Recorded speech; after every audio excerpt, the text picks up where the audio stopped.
All right, we're live. First Nice. live show. All right, cool. So definitely not the game we were expecting by any means. Yeah, definitely not.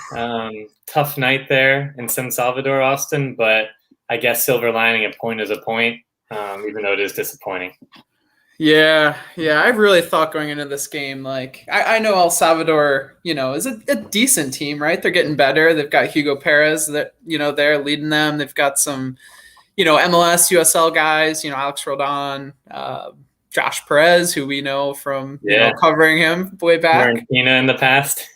Yeah. So, they got some quality and then obviously playing away, right? First, World Cup qualifier since 2017. A lot of these players haven't ever gone through this.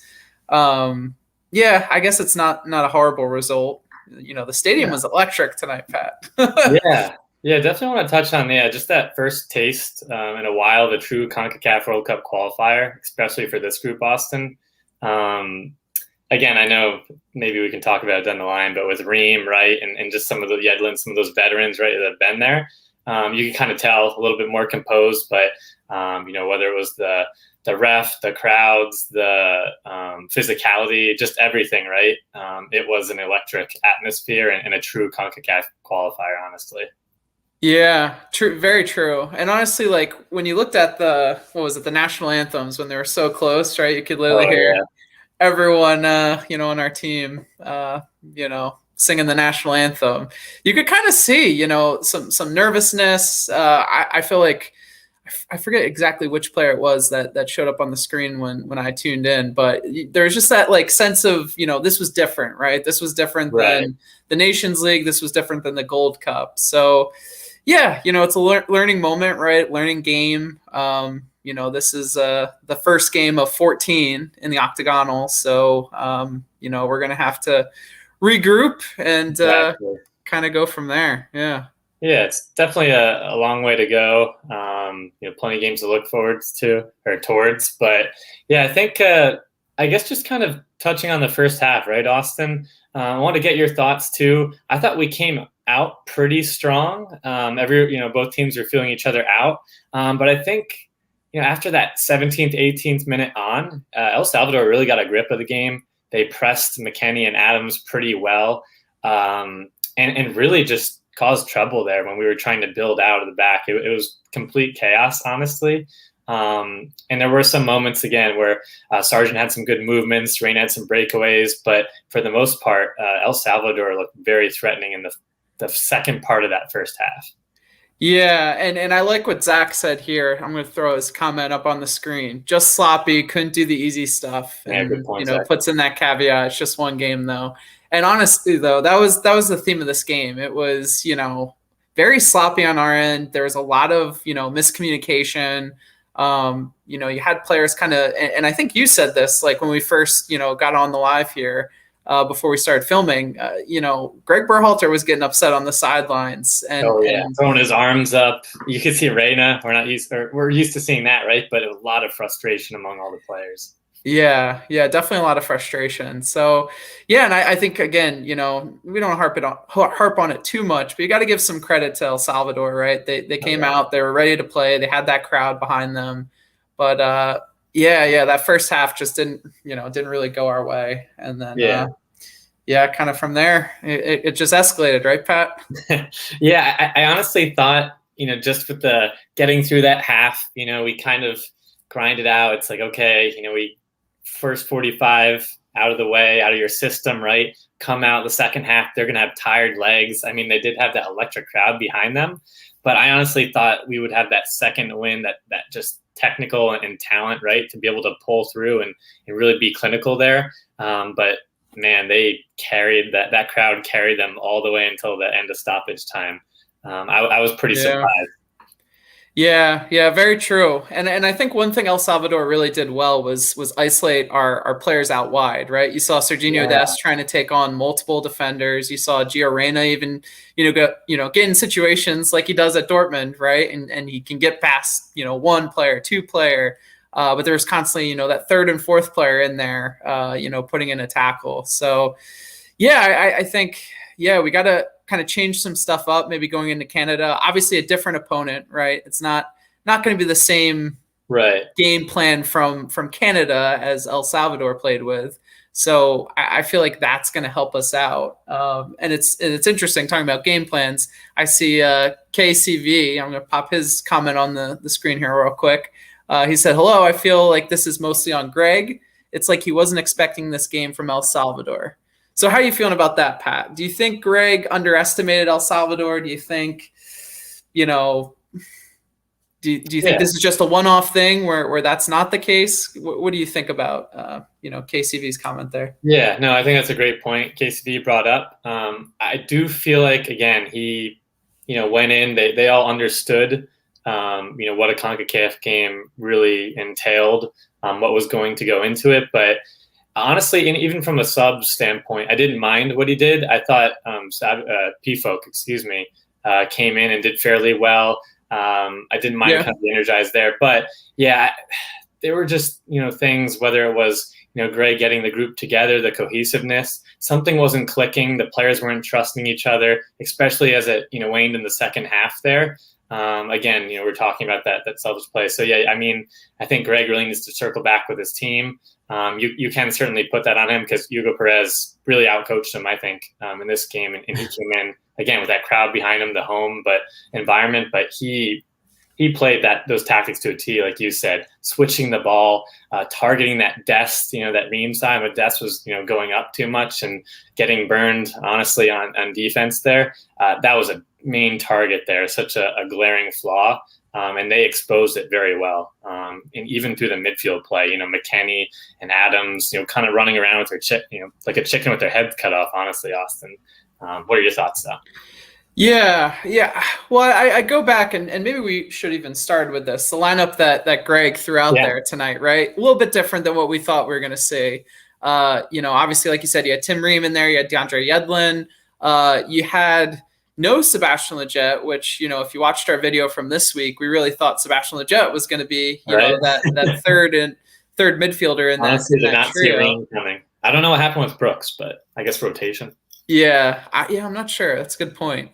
But my point was really going to be about, like, I don't know. I didn't understand Brendan Aronson playing in that number 8 position. I really like him out wide. I think he just offers a little bit more. And obviously at times in this game, he switched out and was able to provide some sort of, presence out on the wing. But I don't know. I'm kind of torn. I wanted to see Gio more in the middle if we were going to go that route. Part of me just, wanted to see someone like Sebastian Lletget in there, someone with more experience, someone who, could kind of bring, some of these players more together. Like Conrad did great. I don't think, necessarily he should have been the one benched today. Yeah, I agree. I thought it was dangerous there. But.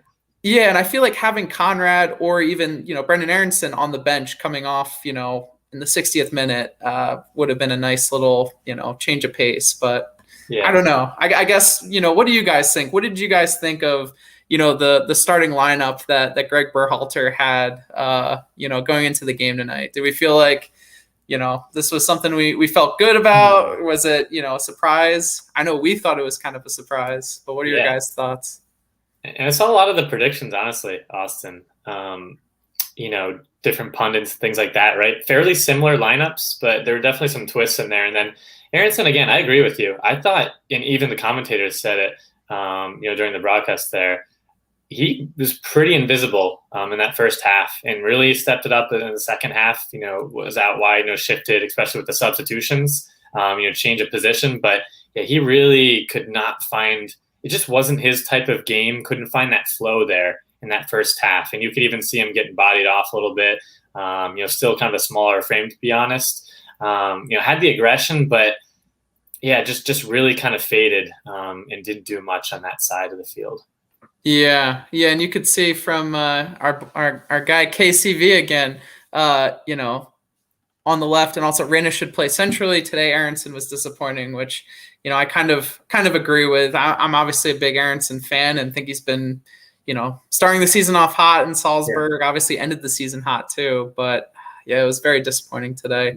I see Yeah, I'd be Zach. curious, Austin, to Yeah. see Gio in the middle. I know there's been pushes for Yeah, that. We that's want what to see Zach that said. too. Yeah, exactly. There's That that. Gio And should yeah, have been switched with Aaron. So yeah, I we just think he definitely. would have offered so much more. And there was something disjointed, right? I mean, McKinney and Adams are, were workhorses there, but there just nothing was to connect. And we were the El Salvador midfield, the whole team was just overrunning us. It was so disjointed. We were trying to play balls to the forwards there, and Sargent was kind of doing everything he could to drop back so deep in certain Yeah. moments, too deep, at the halfway line. And yeah, just really disjointed. Love to see Gio, get some of those combinations of interplays together, and then spring it out wide, because he did have a few pretty solid balls, to give us some goal scoring chances there.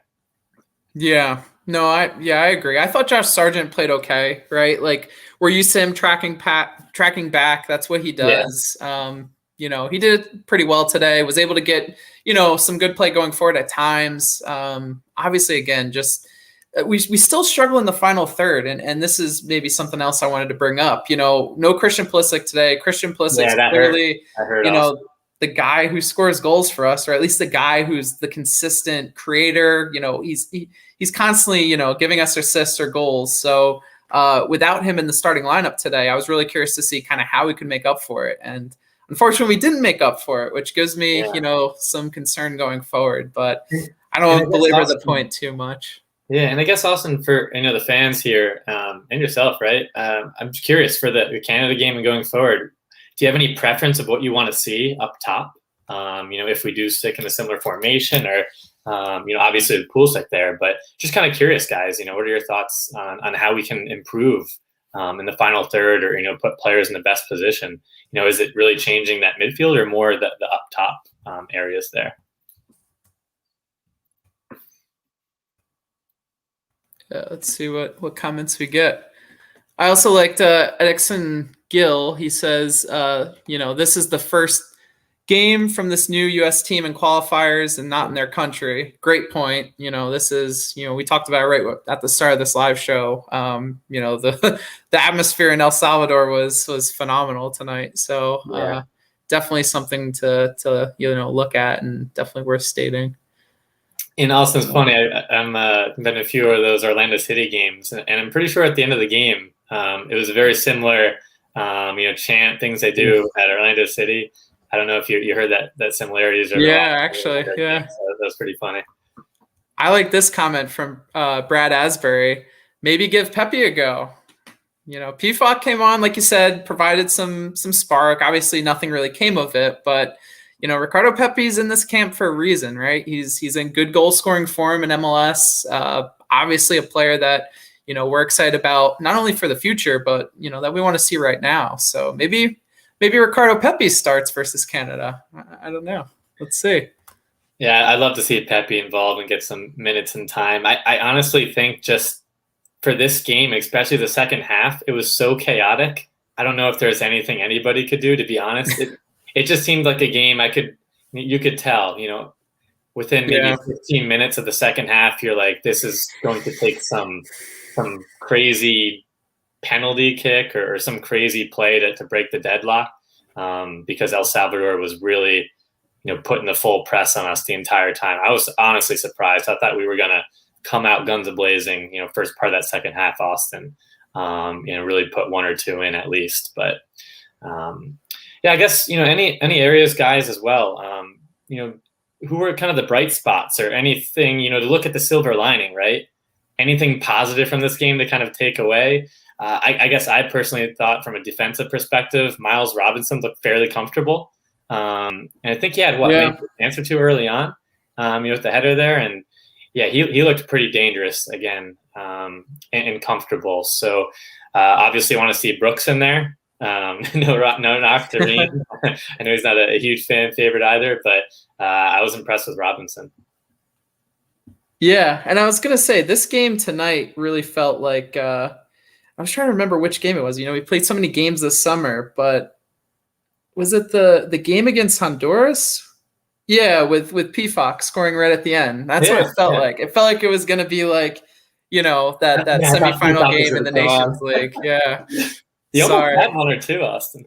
I know. Yeah, it was nice. Yeah, so like you said, Pat, and maybe we'll transition to this next banner before we wrap up here. So like going into the next game, and again maybe from tonight, what we should look at for Canada, right? So like, what is your guys' biggest takeaway from this game tonight, going into our game against Canada? Like, obviously it's going to be a little bit different against them. They struggled tonight for their point against Honduras, and I didn't get to see much of it, but it sounds like they have some work to do, going into that game against us. So, curious to hear from you, Pat, and then I can give my take too. But curious to hear from everyone else in the comments too. Yeah.